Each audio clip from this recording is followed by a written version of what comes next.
My name's Andrew Adcock. I'm the Chief Executive Officer at Crowd for Angels. We are a regulated crowdfunding platform that's been in the blockchain space since about 2014. Our more recent developments are, for instance, accepting crypto payments, but doing tokenized securities as well. So equity and bonds, but in the form of a token. Okay, great. And tell me about yourself. How did you first get interested in technology and cryptocurrency? That's a very good question. I got interested in technology partly because I'm a little bit of a nerd. I'm also inquisitive, so I like to take things apart, play on computers, had an Amiga 500, etc. And when I got into the crypto space, the blockchain space, it was really around the mining and Tor browsing. So, you'd found the Tor browser, you were looking at markets, they were talking about this currency that I'd never heard of. So then you'd have to Google that, find out what the currency is, how would I get it? Well, I couldn't buy it, so I mined it, and that's where my story started. It came into a professional sense when I'd watched Click, the BBC documentary program, and we had been approached by a company that wanted to use a sidechain of Bitcoin to launch their own peer-to-peer business, and they were looking for equity finance. So we had to, as a professional firm, not only educate and put out information for our investors, but also understand the technology ourselves. Now, I did have a bit of a, as I said, leg up because I played around with it in 2013, but realistically, it wasn't until sort of early 2015 that we really had a deep dive, if you will, into the crypto space. And then by 2017, it was actually very normal for us to talk about Bitcoin, Ethereum, what was happening in the market space. We'd already opened up a payment gateway. And since then, I've really just wanted to understand, but also educate and comment on the space, not from an investment point of view, but just from where I think it should position, where I think it should go, and how it should operate. If you could change one thing about the industry, what would you change? Wow, that is a very good question. If I was going to change one thing about the industry, I think I would probably, this is going to be a bit of a nuance of an answer, I would not allow for mobile wallets. I'm not a big fan of a mobile wallet. One, I think they let people into a false sense of comfort. Lots of people who open mobile wallets forget their password, they don't copy their seed words, and if they do copy a seed word, it's always just a screenshot on their device.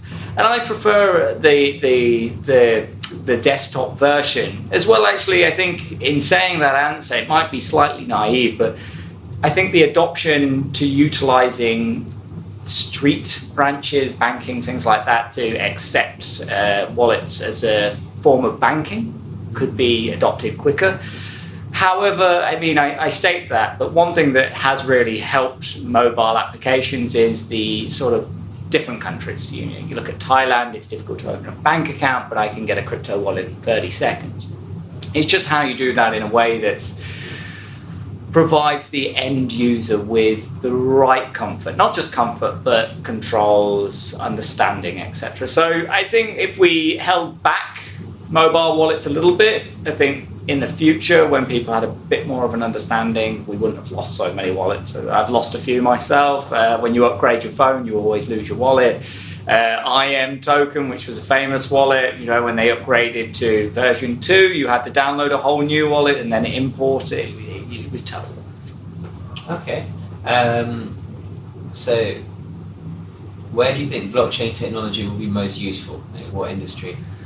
I think blockchain technology has the most use actually in remittances. Funnily enough, it's only because I look at cross-border payments and their costs that I think if we could do a cross-border payment that is very inexpensive but also legal, compliant, recorded, we'd be onto a winner. I know a lot of chains promise this at the moment, But it's only when we get the different authorities on board, we get the different bodies on board, and we get the different corporates on board. Imagine if I wanted to send, for instance, my cousin in Australia a payment. If I could just go to my HSBC and send a payment for cents or pounds, that would be fantastic. So I think that's what we're looking for. I think that's what's really going to be transformed. These transactional payments that don't need much identifying data. Okay, great. So just to finish off, a few fun questions. So hypothetically speaking, what image comes into your head when you think of Satoshi Nakamoto?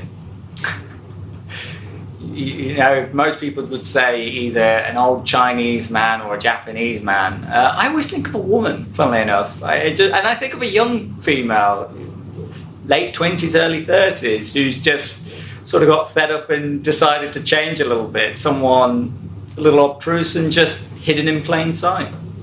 All right, I like it. If you could travel anywhere in the world, where would you travel to?